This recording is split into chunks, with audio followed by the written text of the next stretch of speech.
Hello and welcome to Sip Sip Hooray, a podcast for wine lovers and the wine curious, where we take the stuffiness out of wine culture and instead focus on the fascinating stories behind the label of some of your favorite wines and some new discoveries too. On today's show, when you think of Japanese cuisine, what beverage comes to mind? Maybe sake or a Japanese beer? What about an elegant Pinot Noir? Our guest today is out to prove that Pinot is the perfect complement to umami-rich Japanese dishes, and he's got an ever-growing fan base saying kanpai to his wines both stateside and in Japan. Xander Soren has spent his career blending technical expertise with a passion for music and creative expression. He helped launch iTunes, the first iPods, and he co-created GarageBand, which opened the world of music production to creators everywhere, inspiring indie music makers around the world. Today, Xander's focus is wine. His latest venture is a boutique wine label creating top-quality Pinot Noirs that truly sing. We're grateful he's joined us today to share his wine and his story with us. We are the two Marys who like to eat, drink, and be merry. I'm Mary Babbitt. I'm Mary Orland. Xander Soren's path from budding musician to developing iconic Apple products is not so different from his path to creating wines that pair with Japanese cuisine and culture.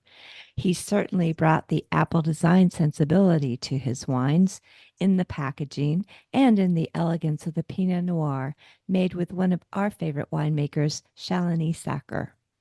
We've never met a vintner or winemaker who counts top Japanese sushi masters as friends, nor have I ever heard a reaction to a wine where a friend who I recently shared a bottle of Xander's Olivet Lane Pinot Noir from the Russian River Valley say, it slides into sushi and takes the place of soy sauce. We'll explore Xander's decidedly different approach to wine, which includes his personally curated playlist to help you get in the groove to enjoy wine. Xander, welcome to Sip Sip Hooray. Hi, thank you so much for having me.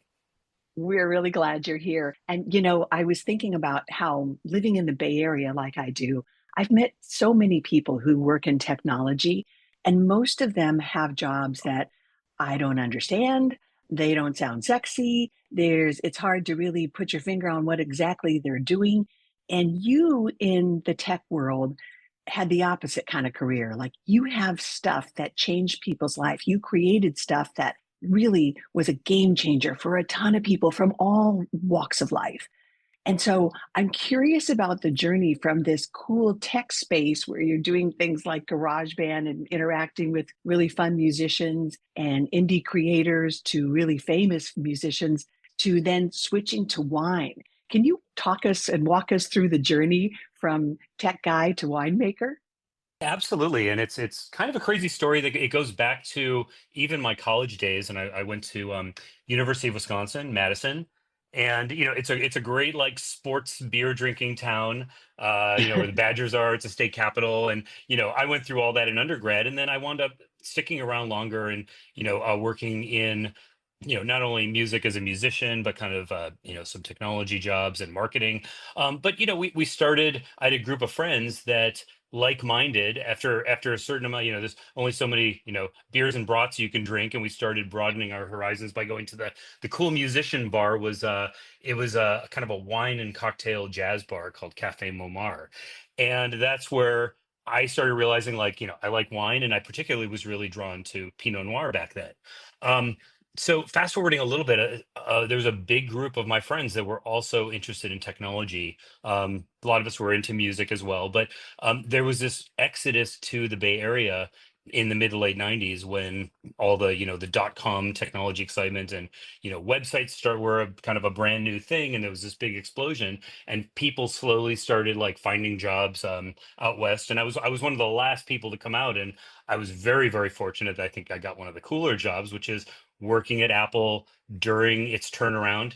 Steve Jobs had come back just a few years earlier and started turning around the company. So I was professionally, involved in kind of music, creativity, As you mentioned, it was, the my first job was working on iTunes and the iPod launch, but also, starting to. It was a very entrepreneurial time where people could just throw ideas into the ring and say, "Hey, what about doing this? What about doing this?" And the idea of creating software for musicians that basically were approachable, so anybody could create their music, their own albums. So that's what I spent most of my career at Apple on. But the wine thing was interesting because part of some of my friends who came over, they dabbled in like beer production. They were making craft beer back in Madison, winning awards for a beautiful coffee stout that they made. And when we all moved out, we're like, oh my God, we're in California. There's no snow. There's beautiful vineyards. So a lot of our weekends were spent, driving up north and heading to Napa Valley and Sonoma and, trying a lot of wines. And kudos to my friends Chad and Bob. They started dabbling with creating a Pinot Noir. So they started by working out of a custom crush facility. They developed the label Furthermore Wines. And I will say within a couple years of making wine, I couldn't believe it. They were literally making some of my personal favorite Pinots of all these great Pinot Noirs that we were drinking. So, it showed me a couple things. Like I'm, very proud of, my talented friends for making that, that wine, but also that it was now in the realm of possibility for anybody to potentially make wine. Much like I was kind of doing at Apple, we were in the business of democratizing technology so that you didn't have to buy an expensive, studio recording rig, or to make, do a video production, you could do it, a lot more affordably. And we saw that happening in the wine world with custom crush facilities. So instead of being a fifth generation, family that had owned vineyards, going back, multiple generations, people could come in if they had a vision and some talent and, share resources in a custom crush facility and create wine. So fast forward a little bit, I kind of talked to my friends and said, hey, I would love to dabble and kind of work in the, corner of your cellar and make my own little wine. And that started in 2012. So just fast forwarding, from 2012 to 2023, I just started kind of dabbling and making this Pinot Noir. And then in comes my love of Japan and traveling to Japan. So what first started happening is that I would introduce my wines to chefs and sommeliers in Japan, started getting feedback. And then, it's kind of 10, 12 years later, realized, hey, this could be maybe a next chapter in my life, like focusing on making a really exceptional Pinot Noir designed for Japanese food. And we launched the brand in Japan in 2023. And so it's still a very, very new project as far as the public's concerned. But yeah, it's something I've been working on for over a decade. That is so cool. Have to ask you what it was like to work with Steve Jobs, and also what lessons did you take from Apple that you brought into creating your wine label? Yeah, it was so Apple and Steve Jobs were like, I followed the company when I was 13 years old when I got the first Macintosh. So in a lot of ways, like I was crazy about Apple as a fanboy. Steve was a business Mhm. hero of mine, and I even remember, back being in Madison, hearing the news that, oh my God, Steve is coming back to Apple. Like that was incredible. So I Yeah. think kind of what happened in those next few years is he very quickly started turning it into his company. So it was very much like he would go into a meeting and he very very quickly sussed out, okay, I like those people, those maybe not so much. And then I missed that period of time where he kind of really started carving and shaping the company into his vision and turning it around. So by the time I came in, it was a very fast moving entrepreneurial time. So we were in the group that we were in was the applications group. So it's the group that kind of created iTunes, iPhoto, iMovie back then. And it was set up a little bit like an incubator. So our offices were just right across the bridge from the executive team and where Steve sat. He was very, very hands on. We would have to wheel in a demo card every 2 weeks and show him what we were up to. So it was Mm. very, very intense. He's obviously a brilliant guy that has very, very high standards. And you learn very quickly, it's like he doesn't really he doesn't tiptoe around. He always speaks his mind, and he always wants great results. So it was an honor to work under him, but also, wow, I really learned a lot about what I was capable of, because he could put people through the ringer as well. You always had to come Mhm. in with your A game, and Mhm. if he liked what you do, he would compliment it, and a lot of times he would shred people to try to get better work out of them the next time they came in. And what about just the Apple sensibility? What, Steve Jobs' gift to all of us was to make the Apple products we bought look and feel good and kind of bring an elegance to technology, if you will. He wanted them to really function well, but also be cool gadgets that you liked having. And Right. Yeah. So what we, do you we kind of joke around that. I think there was a lot of the people that worked during that era, and even now, there's so much attention to detail. We would say, a big part of your job is like kind of creating presentations, whether external or internal.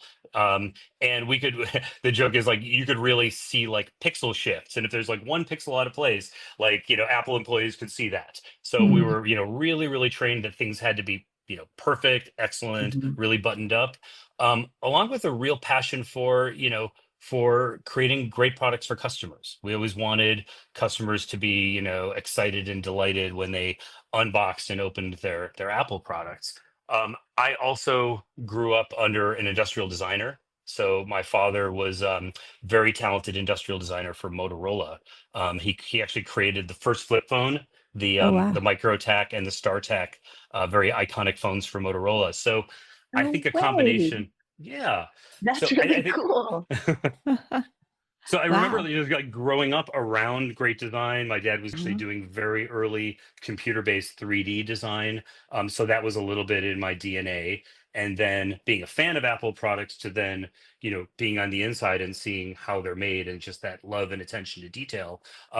I did try to, apply some of that to my wine brand. And I think one of the, the big things that it did first, of course, like the label and the logo design, but ultimately I wanted the packaging to be something that also surprised and delighted my customers. So I Mm. never advertise. You talked about like, unboxing videos or, mhm, I never advertised my packaging early on. I just wanted people to, when they ordered my wine on my website, they would get something that was really beautiful. And there was a whole system and, very eco-friendly gift boxes. Mhm. Yeah. And that was wanting to both, have something that's very interesting from a design perspective, but also reflects a lot of my travels to Japan. And when you go to Japan, you see how much they really care about if you go and buy something in a department store or like get a little, some chocolates or some food in the basement of the department store.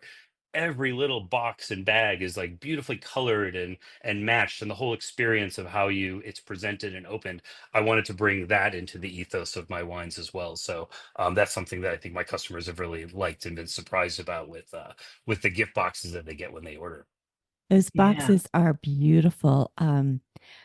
We'll certainly post photos on our show notes, but basically, what you sent us is a box of three. There's a red box, and you open it up, and it presents the three bottles, but the bottles are all individually packaged in these white boxes that have the logo.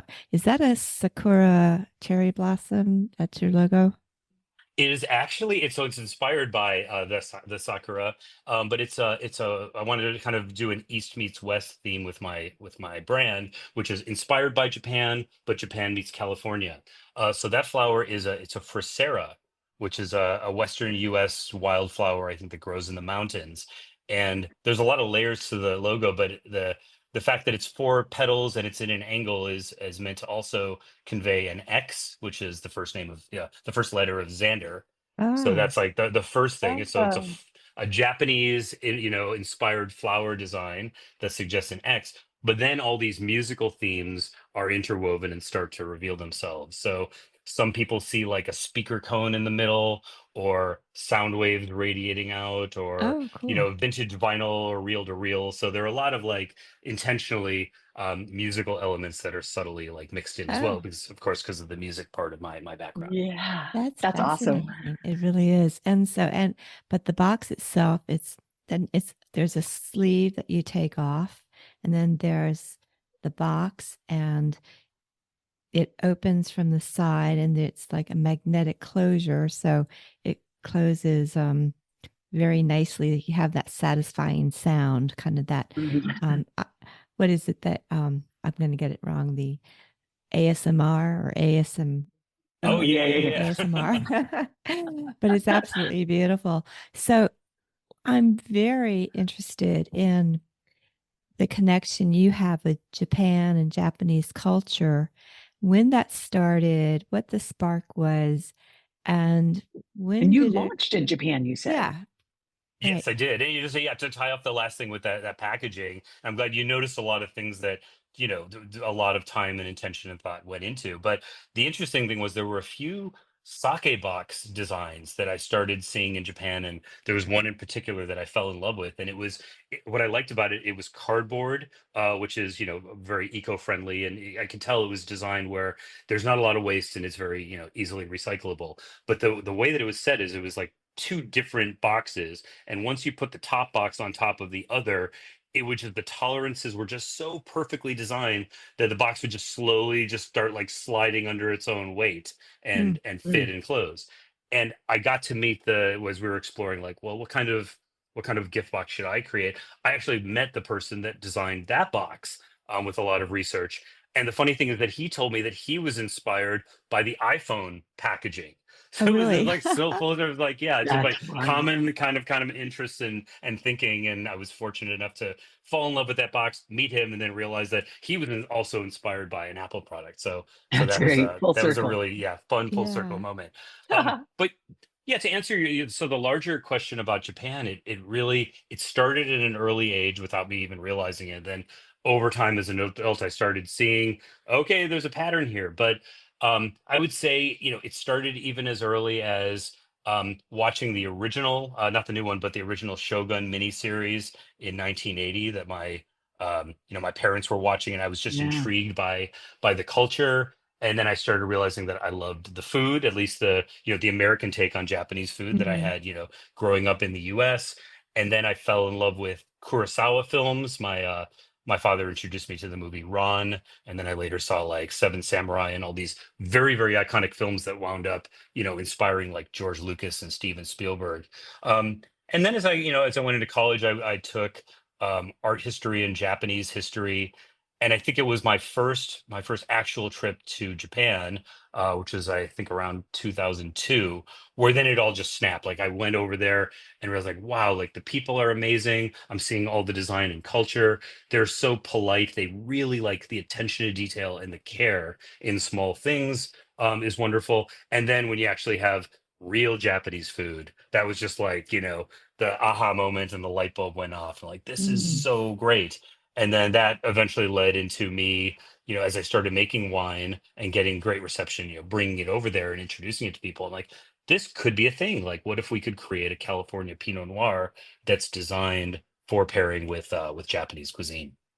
Well, and that's not necessarily an obvious thing, like I said in my intro, people think sake, they think beer, and it hasn't. Tell me about the journey of for your Japanese customers. Were they all on board with the idea of Pinot Noir with Japanese cuisine, or have you been doing some convincing? Yeah, the sake and beer thing is right on, because that's, if you go to a Japanese restaurant, certainly in the US, that's Yeah. the first thing. You probably start with a beer, and and I love both those things. I love Japanese beer and I love sake. And I always tell, because a lot of people will say, "Oh, what was this brilliant idea, Xander, that you had to do X, Y, and Z?" And I always have to say, like, I didn't come up with anything. I spent time in Japan and I started seeing what Japanese were doing and what kind of trends and evolutions there were, in the culinary world there. And one of them was, in kind of one of my trips to Japan in Kyoto. There was a friend of mine who's also a foodie, who's also a big Pinot Noir lover, and is Japanese. He said, "I got to take you to this place. It's kind of off the beaten path, and it's very special." So we went there, and it was in a residential neighborhood. It was a sushi restaurant run by like a family, three generations, and up until now, it was very traditional. So the father, the grandfather were both, classic sushi chefs. They would serve sake as you'd expect. But the son that is currently running it fell in love with wine, and so much so in Burgundy wines in particular. So Mm. he became, he studied to become a sommelier, started traveling to France, and he started basically pairing his sushi with white and red Burgundies, so with Chardonnays and Pinot Noirs. And he would also build this incredible collection where he would also age them a bit, so they weren't like, the current or, last vintage. He'd find he'd find wines that would have 10, 20, 30 years of age. And somehow, I don't even know how he does it, but like price them fairly reasonably as well. So that's what really opened my eyes, is like, wow, like you can actually drink Pinot Noir with sushi, and it was bringing out flavors that I'd never experienced before.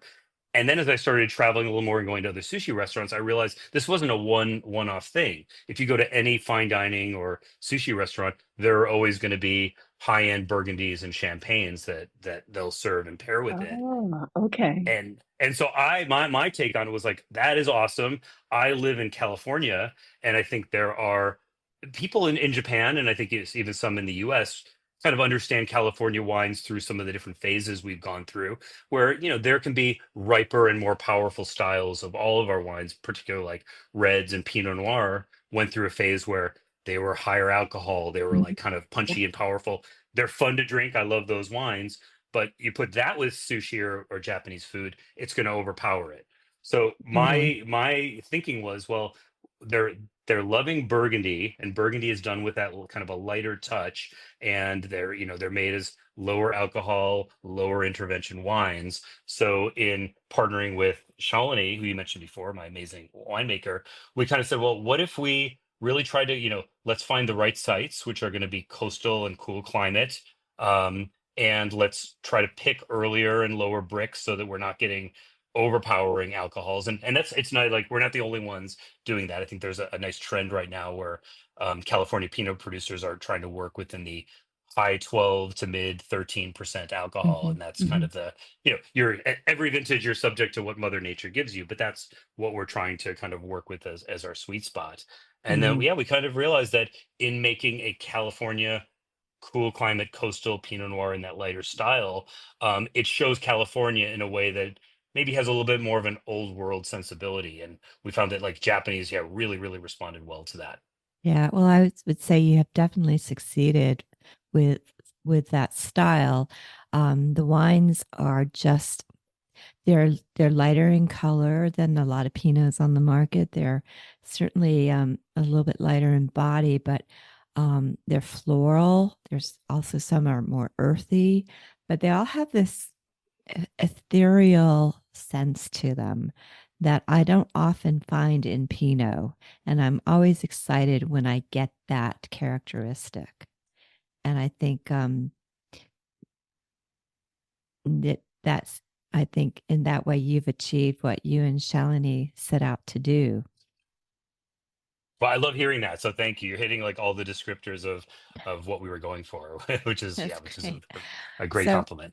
so one thing Yeah, in they're my, just beautiful. yeah, one thing, and just real quick, one thing regarding Japan, I saw on your Instagram, I wanted to ask you about. You had made a post about you had an opportunity to visit your family's ancestral temple in Kyoto.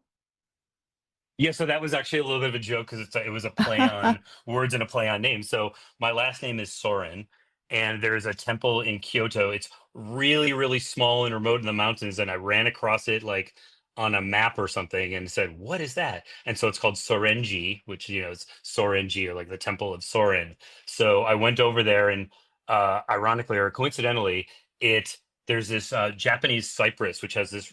We don't see them in the U.S., but it's almost like they figure out a way to plant trees on top of trees, and then they prune these really, really tall uh the trunks of the trees, and then at the top then there's kind of the foliage and the leaves, so it looks very otherworldly or Dr. Seuss. And this whole temple was built around one of my favorite trees. So it was just, yeah, it was just more of a joke of like, hey, here's like, yeah, here's my ancestral like Poland, Russia by Kyoto, Japan. But Okay.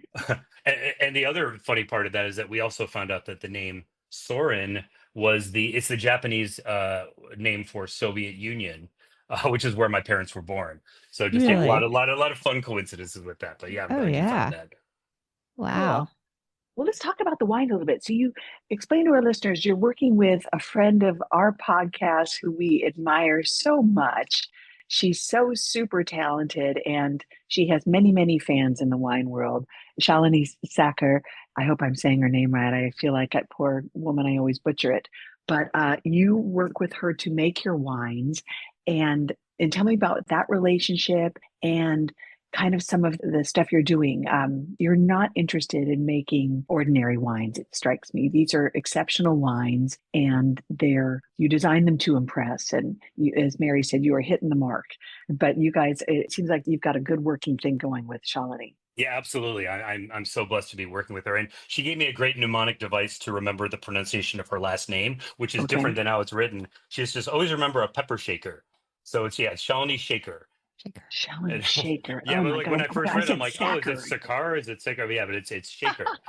So yeah, so Shalini, and this was the nice thing I had of kind of doing this hobbyist era of my wines from, let's say, like 2012 to 2018 or 19, was that I was working with my friends at Furthermore. Yeah. They went through a number of different winemakers and worked with a lot of different vineyards. And so basically, I think there were about four different winemakers, all super talented, that I got a chance to work with by working with them. And I kind of really realized, like, Shalini has, like you said, there's a very floral, elegant touch to her wines that I was always really drawn to, that also are a great, the goals that I have of creating something elegant for Japanese cuisine. It really, really seemed like a great fit. And also, to give her a little props, like while she was at Furthermore, I think it was 2015, there was the San Francisco International Wine Competition, where I want to say they had like 3,000 wines that were blind tasted by an international panel of judges. And she was named best winemaker at that entire competition, for the wines that she was making in 2015. And she made a wine for me in 2015 as part of, working with them, that is still to this day, my favorite wine that we've made. So Wow. when I started thinking about, hey, this is something I really want to do, I want to start growing my production. Still, even today, very, very modest. I'm making 500, 700 cases a year. So we call it ultra boutique. So don't make more than Hmm. 100 to 150 cases of any given wine. So all very, very small and boutique. But we kind of sat down and talked about what it could look like. We drank a lot of different wines from different regions, looked at what vineyards could be available. And I think you'd mentioned that you had tried, or you and your friends had tried the Olivet Lane. That was one of the first wines, like, wow, there's this really iconic historic vineyard. It's the first Pinot Noir planted in Russian River around 1975. So we reached out to them, and it turns out they were fully allocated. It's a very small vineyard.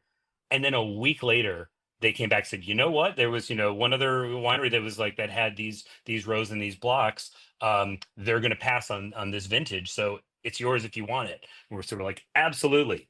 Oh, wow. So yeah, Mhm. it kind of started with, let's find like really great iconic cool climate vineyards. That was one of the first. Then it followed the following year with Sanford and Benedict, Mhm. and they, it's kind of nice that I have two single vineyard wines. One was the first planted in Russian River, and then Sanford and Benedict was the first planted in Santa Rita Hills in 1971, Yes, by by Richard Richard. Sanford. Oh, Yep. Yeah, exactly. yeah. So And that's so that also kind of amazing. started the journey of just Shalini and I kind of like, let's start, let's work with these great vineyards. I kind of turned things over to her as the expert about, what our barrel program is going to look like. We both agreed, like, picking a little earlier than normal, kind of how we over vintage our wines, and the approaches that we take. But the nice thing is that she's so talented.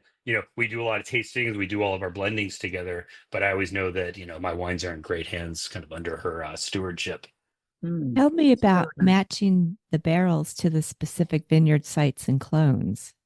Yeah, absolutely. That's a fun one, because I will confess that some of my personal favorite wines and, wine brands, they'll kind of pick their favorite barrel.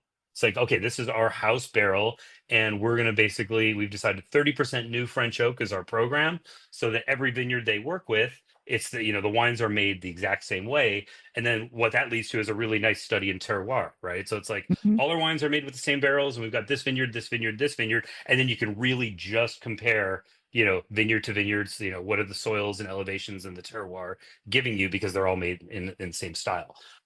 Shalini takes a different approach, which I love, is that she will really meticulously, like, she has a bunch of her favorite barrels, but she also has very strong thinking about knowing how a cooperage in a barrel might match with a different site from a different part of California, even a different clone within a vineyard. So the nice thing, well, one of the things that kind of we make, small production wines, and they're a little bit priced more on the luxury side because of how high touch they are and how handcrafted they are. So every clone from every different vineyard we work with gets its own barrel, is all, it's not co-fermented into a big bin and then put in the same kind of barrels. She's really mixing and matching and choosing barrels. And both for good and for bad, I think that the tough thing is then as we get ready for blending, we've got like thousands if not millions of different blending options we Oh can get gosh. to create the perfect wine. And that's Mhm. where we spend a lot of energy in our program, is like working together over many months, trying different blending combinations. And then I'm also fortunate to have a really great community of somms and chefs and friends in the wine industry that really love our wines, and we use them as a sounding board. So when we've got it narrowed down to maybe our four possible blending candidates for the different wines, we'll start running that by chefs and sommeliers, and get it to the point where we really feel great about what the final blends are. Aha. So It's she's got speaking of, like, in terms of barrels, like if like geek out, like I know she loves like Demi and works with like Demi exclusive barrels and Beyond Select, and I think each of those barrels, I think Demi she uses on her Olivet Lane, but then Sanford and Benedict, she feels like Beyond is a better match for that. So it's been fun to kind of do that journey with her, and we spend a lot of time in the cellar.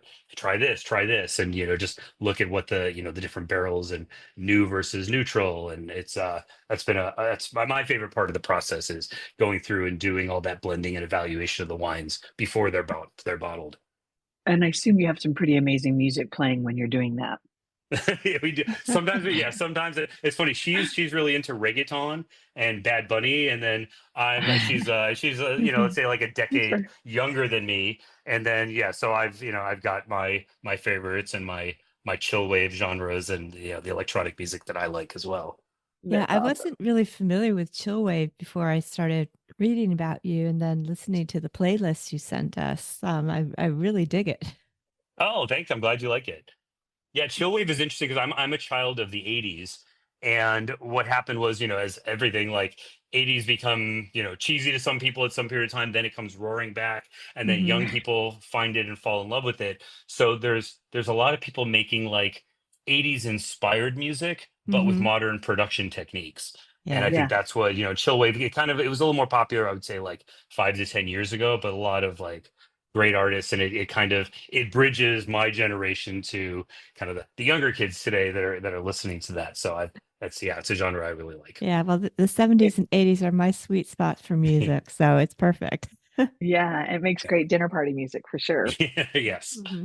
Hey, would you tell us about your, I'm hoping I'm saying this right, Ludion wine? That's a blend of three different vineyards, and it's a gorgeous wine.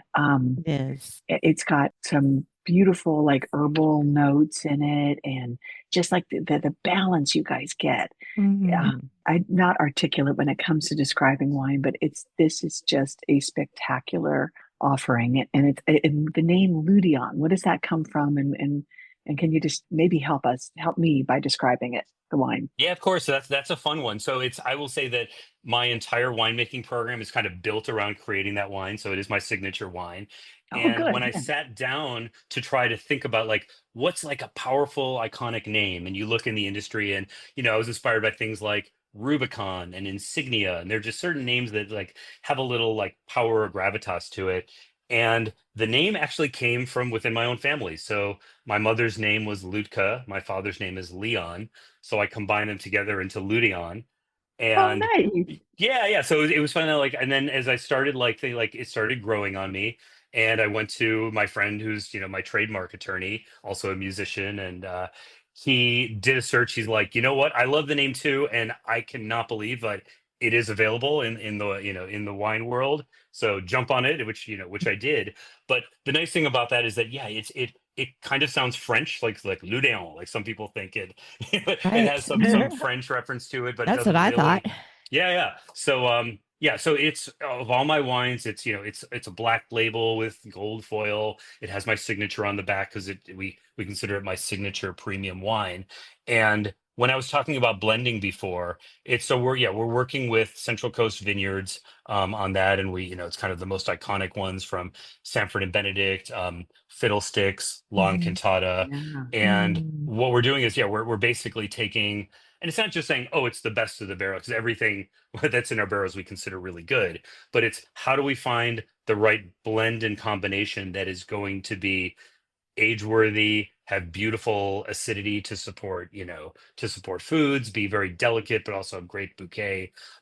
So we basically spend a lot of time crafting that wine. And then of all of my different wines, that gets a little bit of a different identity. So it has its own gift box to it. And it is my most expensive wine. And strangely enough, in my first year, not even full year yet, it's my best selling wine in our portfolio, and has been sold out in Japan last summer, where we had to kind of do an emergency shipment to get more into the country. Well, Emergency that's shipment. I great. love And that. and Yeah, honestly, Xander, what a nice homage to your parents. That is so cool. Mom and yeah. Well, dad thank get you. your signature wine. I love Yeah. that. I know that's so great. So, Xander, something else that makes you unique in the wine world is that you do your own product photography. Tell us about your photography. Yeah, so I would say I'm probably more of the photo director as opposed to actual, pressing the shutter on the on the camera. Mm-hmm. But I do think what's unique about my wines is that I do all the product photography in Japan. And I both have a great friend who's a photographer, and he has connections to some other like studio photographers. But so his name is Conan, and he and I, which we would normally do, we travel around Japan, we go to beautiful temples and gardens, we eat great meals at night, and we carry my bottles with me, and it's almost kind of, it's very guerrilla style. So we'll be in like a beautiful garden and like look around like, this is a great spot. Should we do it? Then we'll pull things out, set up lighting, put the bottles out, and so we wind up getting these. I think the photography looks very different than the, oh, here's vineyards behind a bottle and a lot of the Uh-huh. things you see in California, which I love as well. But we've got the wines are taken in just very textural and interesting environments, which I think sets aside the brand look a little bit more from a lot of the California brands that you see. Yeah, no, it really does. I mean, your Nice. Yeah. Instagram is rich with these beautiful images. How often are you I over in think Japan? I try to get there, I would say every like 3 times a year. Okay. Usually it'd be like spring and fall are kind of the really beautiful times to be there for both. You're talking about sakura and cherry blossom season. And then in Mhm. the fall, you get the most beautiful change of colors of the leaves. The autumn leaves kind of give you these yellow, orange, reds, and I love being there around that time. Yeah. And also in December around the holidays. I love how the Japanese approach the holidays and Christmas. Is it's very celebratory and holiday decorations everywhere, but it's also very light, and it's not like there's not like super religious meaning behind everything. They kind of Yeah. like places, restaurants, everything's open on Christmas Eve and Christmas Day. They almost approach that like it's like Valentine's Day or a date night. But yeah, I try Okay. to get to Japan a few times a year because I love it. That was one of the reasons of doing the wine brand post my tech career, is that I can travel a lot more and spend more time in Japan. And then when I'm there, it's essentially being my brand ambassador. I have a couple people in Japan that are helping when I'm not there, which is awesome. And then Yeah. yeah, when I'm there, it's meeting with a lot of chefs and sommeliers. But my favorite thing is that I start to have a few restaurants that are a little bit more casual and serve my wines by the glass. And I'll go there in the evening. And then all of a sudden, like the owner will say, "Oh, you should meet this person," or "Hey, this customer," or "Hey, these two sushi chefs just got off their shift. They want to try your wines." And then the next morning, I'll hear from my distributor, like, "Oh, the sushi place in Ginza just ordered your wines." Like, "Oh yeah, I met them like 7 hours ago, at this other bar." So it's really, really fun going there with, my wines with my name on the bottle, and using that as a chance to just meet other people and be social around it. That is so cool. Well, let's talk about you and wine and music. I want to talk about how you go about pairing your wine to music and coming up with your playlists and the whole influence in your life. And like, I know you have a guitar collection. What's your favorite guitar? Oh yeah, so lots of fun stuff there. I would say I play guitar and bass, and I have a couple one of my favorite guitars is actually it's a Gibson semi hollow body that is that Steve Jobs actually fell in love with, and it became the icon for GarageBand and kind of Really? for the early Apple Music days. So No How it's way. not fun. the yeah, it's not the How original fun. one that they found and photographed, but I was, we did a lot of work with Gibson over time, and I basically said, hey, there's this guitar I felt like, and so they basically their custom shop made me that guitar. So it's beautiful and it sounds amazing. So that's yeah, that's probably my favorite instrument. That's great.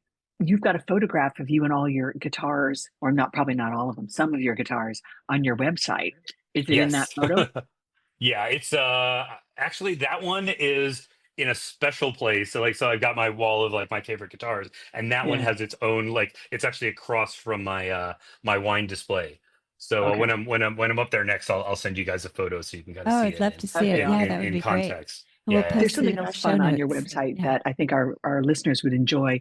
It's a tribute video that they made for you at Apple, and with just a gajillion people thanking you and wishing you success in the wine world, and a lot of famous musicians in there, and famous tech people as well. And that must have just been an unbelievable experience to receive such a gift from your Blew my friends. mind because I was freshly away from being retired from Apple, which was bittersweet. It's like, I spent Mhm. 21 years there, and it really was my second family. And I remember being in Japan and getting that on my iPhone from my producer friend who kind of helped pull that all together and talk to all the different people that I worked with and different artists.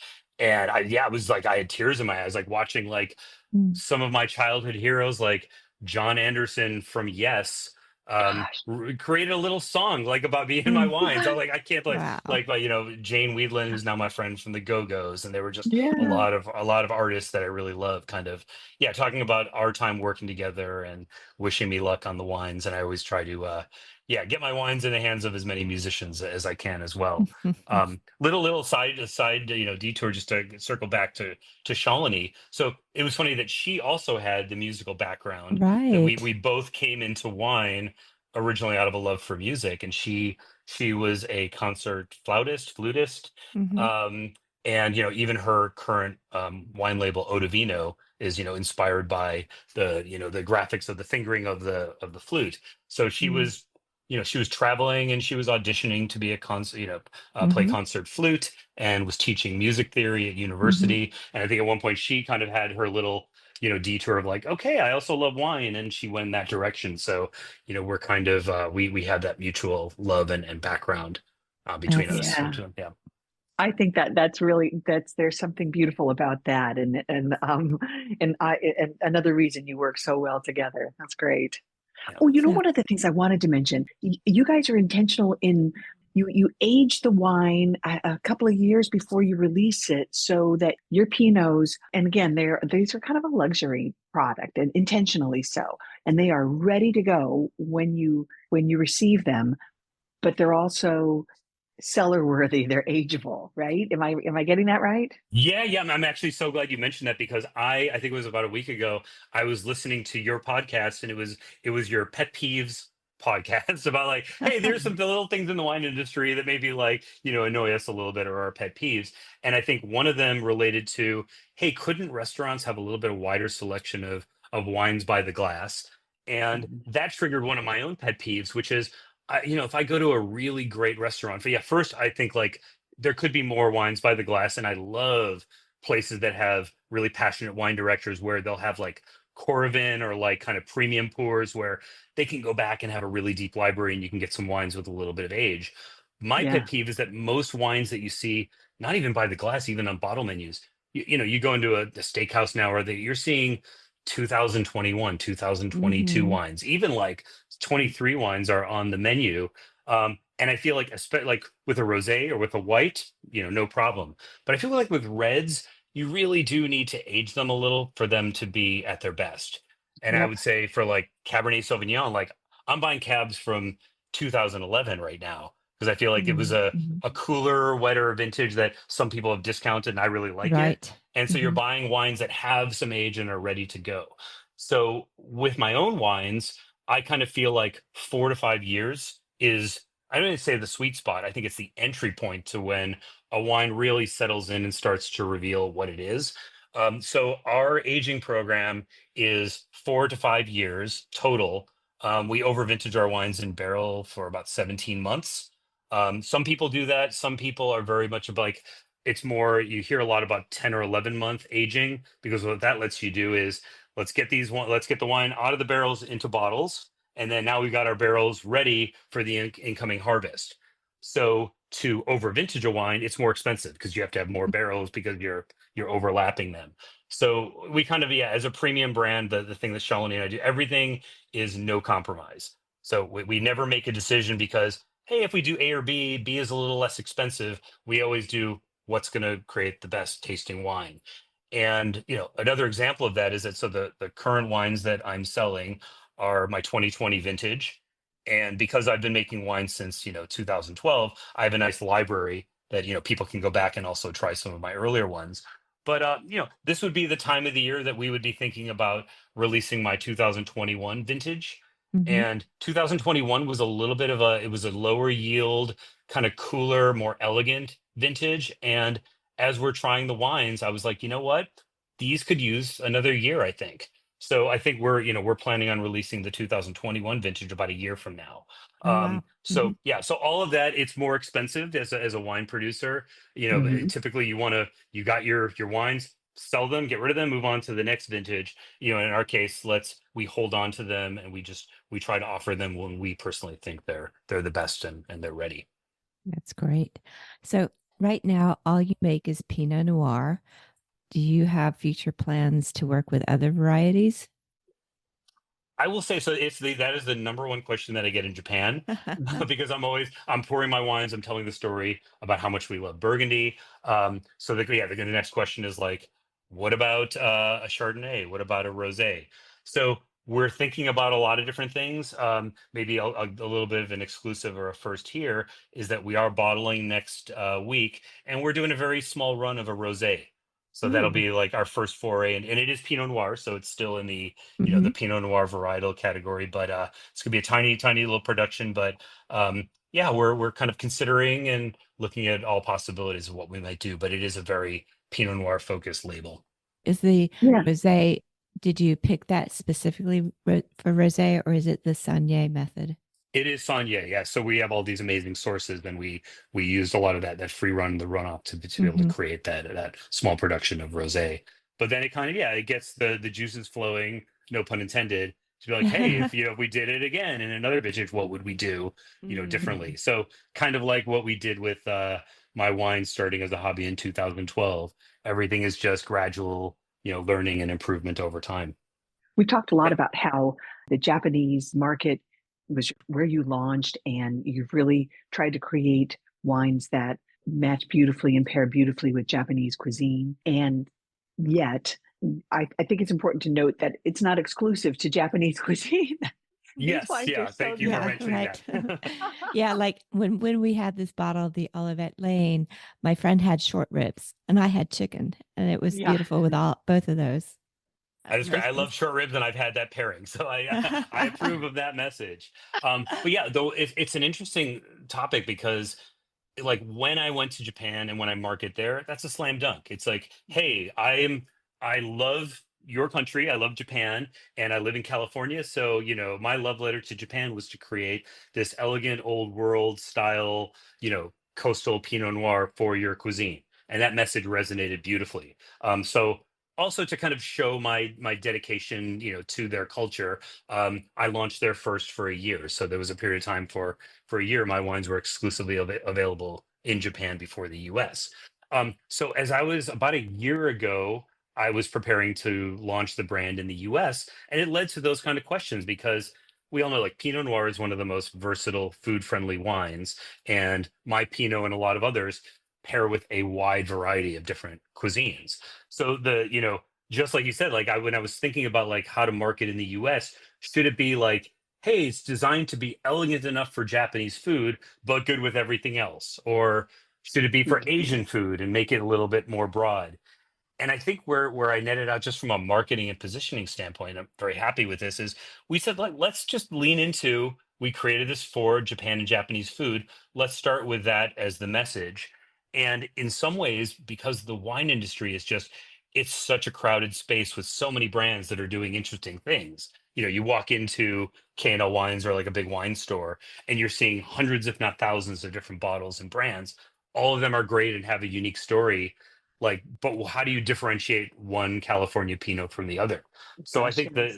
the idea that, hey, and this one is for Japanese food, it wound up just elevating, at least from like even like press and people covering the brand launch. It became something unique and interesting that helped cut above the noise a little bit. But yeah, I Oh, agree with yeah. you, and I would love people to spread that message of like, yeah, of course, like even in Japan as well as here, people are pairing my wine with California, farm to table, Italian food, Chinese food, pizza, drinking it by the glass. It is a very, very versatile wine that goes with a lot of food. And speaking of which, leads me to say, where can we find your wines? Where can people in the United States get your wine? Yeah, so the great thing is the difference between the US and Japan. In Japan, I worked through a distributor, and then you would get my wine in Japan through restaurants and wine shops and hotels. And in the US, most of my sales are just direct through my website. So it's just xandersorenwines.com. And there's just a little, membership application process. Everybody gets approved, but yeah, when you go through that, then you can just purchase the wines directly from me, pretty much in almost every state. I think there are probably some where, and the people that live in those states know that they're a little bit more problematic from whatever, tax or importing standpoints. Hmm. But Hmm. yeah, most states. And then there are, my wines are, I'm very blessed to have really good support here in California and the Bay Area. So we launched the brand at Single Thread Farms, the 3 Michelin star restaurant in Healdsburg. So they carry my wines. There are a bunch of sushi restaurants from like the Shota to Omakase Sushi. It's a great steakhouse in San Francisco called Niku Steakhouse. So a lot of these places even, will also sell by the glass as well as by the bottle. So you retired from technology and then launched this. Do you find that you're as busy as you ever were, or is this a more chill career path? I will say it's a little bit more flexible. So I think in the technology world, even before, kind of return to office, before return to office, it was constant, nonstop. Hmm. You kind of have to be on call all the time. And the nice thing about setting my own hours is that yes, it's very busy, and we're getting ready for bottling next week, or if there's a launch, there's a lot of work to do.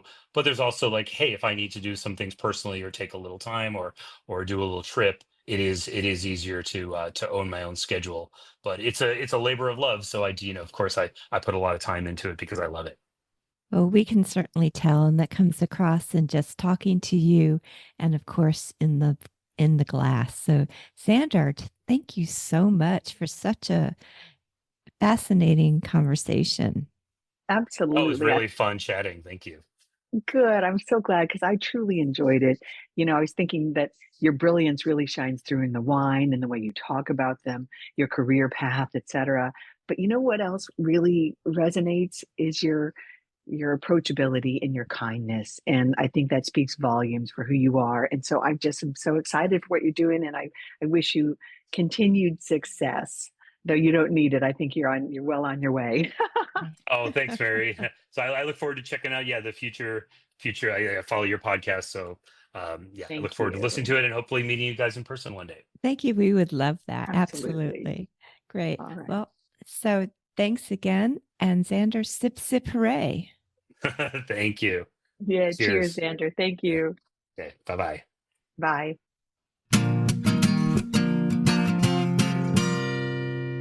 Xander Soren is one of the most interesting people we've had the good fortune to speak with recently.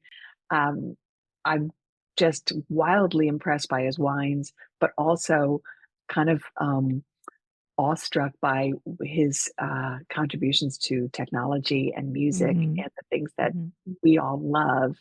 We can credit in part Xander Soren for us, so that's pretty Right. darn cool. And all the coincidences with his life and connections and everything. It's just like kismet for him Yeah, and absolutely. for us. But It's, that Wisconsin side, that down to earth, mhm. just a regular guy, it really shines through. So to have that combo of truly exceptional wines coming from a really down-to-earth guy. It's pretty Yeah. sweet. Yeah, absolutely. And we're so lucky that we were able to share some of that with him. Mm. So if you enjoyed our show today, we really hope you'll share it with friends, family. Follow us on your podcast platform. If you like us, rate us on Apple Podcasts and on Spotify. You can also leave comments. That certainly helps people discover our show. Yes, and it helps us find an audience and grow an audience. And it's a small ask, but we're going to ask it anyway. So thanks for taking those couple extra minutes to do that for us. I will link to Xander's playlist that he sent us and his website. And if he sends us that video or photo he was talking about, we'll post all that on our show notes at sipsiphooraipodcast.com. And you can also follow us on Substack. If you subscribe there, you get a notification every time we drop a new episode. Mary Orlin, it's always a good time with you. Thanks very much, and can't wait to do it again. Same here, Mary Babbitt. Sip, sip, hooray. Sip, sip, hooray.